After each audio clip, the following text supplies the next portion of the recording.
everybody, and welcome back to another Weather Guy video. Today, we are going to be talking about Winter Storm Petra. Just covered Winter Storm Oren, but now we're covering Petra. There is many sides to this storm. Let's first see the European model showing what is going to happen in this storm. Here is snowfall. You can see some areas of 5 to 8 between Des Moines and Minneapolis. You can see just south of Columbus, Washington, D.C. to about central Virginia. And then other than that, you see a widespread area of 1 to 3 and 3 to 5. But the big problem with this storm is ice. Ice is going to be a big issue with this storm because there's going to be a lot of it. A lot of ice from Arkansas to Maine. There's going to be there is high possibility of a tenth of an inch of ice in Pennsylvania, Western Maryland, Eastern West Virginia. Then you have a medium chance in even into Eastern Pennsylvania, West Virginia, Maryland, and North Carolina, areas of New England, and even into Missouri and Arkansas. The Northeast is very iffy right now. There's many different ways that it could play out. So kind of think of that region as, okay, what's the best and worst case scenarios for snow and ice? Best case scenario for snow is what's going to happen right now. Not really much. And best case scenario for ice is, it doesn't even happen at all. So now let's go to our handy dandy tropical tidbits. I have up an M3 kilometer model. Let's click through this, shall we? So as we start, you can see there is that snow develops in Oklahoma, and then it develops into Missouri.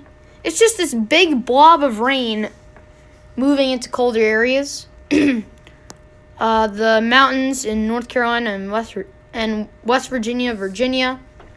Then you have this low pressure that's going to form back into like Nebraska and Kansas. That's basically where you're going to see, there's basically two parts of the snowstorm. The eastern part and the western part. Those two parts collide at Maine. So what's going to happen is you'll see a gap in the heavy snow totals around southern and western New England. So then you move in, and then you get a stripe of snow from Virginia into Ohio, and then back into the Dakotas, Nebraska, and Kansas. Then two storms separate in Michigan. This is where Philadelphia, Washington, D.C., that's where you're going to get your snow, is this heavier part in Pennsylvania. The entire state of Pennsylvania is going to get this heavy area of snow. Then it moves into New England. And let's take southern New England for a second, because you can see that most of the heavy snow goes south of southern New England. Then it leaves you with light snow, maybe some moderate snow.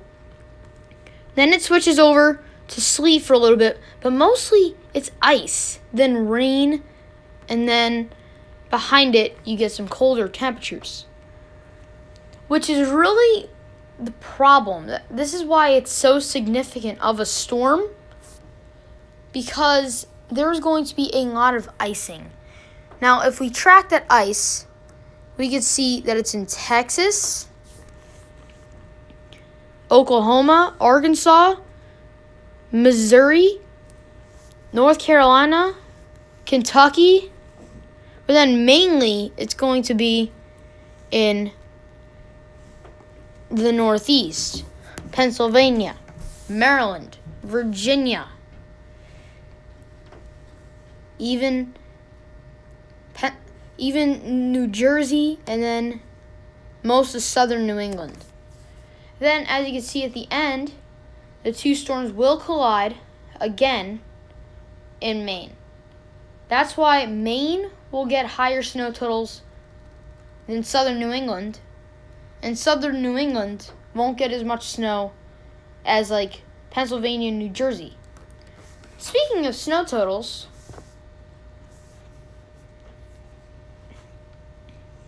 here it is. As we move through time, you can see that we're going to get some snow back in Texas, Oklahoma City. This is mostly your sleet back here. Then as we move north, you can see where most of the snow is going to happen.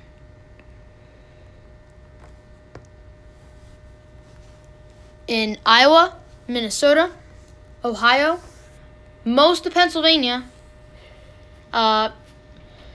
New Jersey, and then maybe New York, probably not. Now, let's zoom on into the north central United States. You can see Chicago, you're going to probably get 2 to 3 inches. Same thing with Milwaukee. Minneapolis, you'll probably see 5 to 6 inches. Same thing with Des Moines. St. Louis, very, very, very iffy. It depends on when you switch over. Then, Detroit, less than an inch. Cleveland, about an inch. Columbus, you're probably in the 7 to 12 inch range. Same thing, Cincinnati's probably going to get 4 inches. Then let's move into the Northeast. This is very, very iffy. DC, about 4 to 5 inches. I'd say 3 to 5. Philadelphia, I'd say 6 to 10. New York, I'd say 3 to 5. Bridgeport, I'd say 2 to 4. Hartford, probably 1 to 3. Boston, 1 to 3. And then Maine, I'd say the entirety of Maine is probably, I would probably say 3 to 5. Which is the reason that we're going to see this much icing is because of our temperatures. Right now it's very cold. Very cold. Then it's going to get warmer throughout the day today. Then much colder tonight. And then you get an influx of cold from the south in Pennsylvania, keeping it cold. Then that moves through, and right after that, you get a increased warming into right about there. So, Washington, D.C., you're going to be in the 50s. Philadelphia, you're going to be in the 40s. New York, you're going to be in the 40s. Bridgeport, 40s. Hartford, 40s. Boston, 40s. And then even in Maine, you're going to be in the, if you're in the north and eastern parts, like areas like Caribou, east of Augusta and Bangor, then you'll stay below freezing. But like most of the Maine coastline and even interior Maine, like western part of Maine, you could see above freezing temperatures.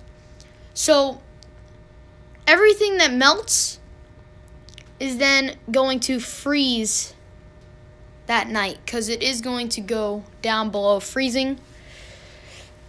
If we use our 12 kilometer, then you'll see that it will go back below freezing, then above freezing and below freezing.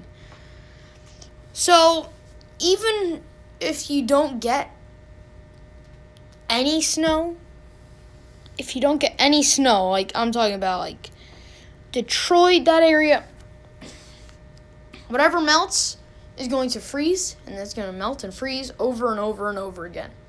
And if you get a lot of snow, like Philadelphia, you're going to get a lot of ice. Because on that first day, I'm thinking Thursday, it's going to go up into the 40s, almost into the 50s. Which means that most of that 7 to 10 inches that you get is going to melt. Then it's going to freeze overnight. So with that, I thank you for watching. Please subscribe to my channel, like this video, and comment in the comment section below.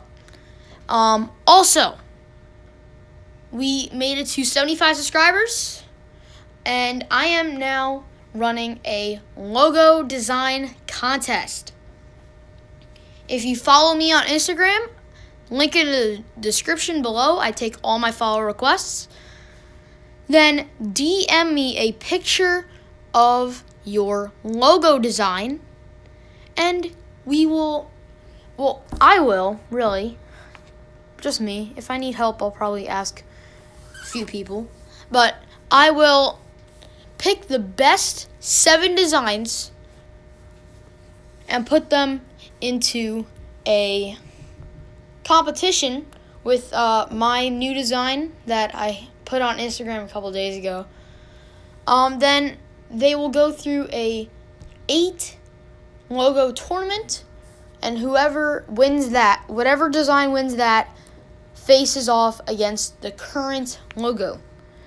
So if you have artistic abilities and want to submit a design, just DM me a picture of that logo, and it will be put into the contest. Thank you for watching, and I will see you guys next time.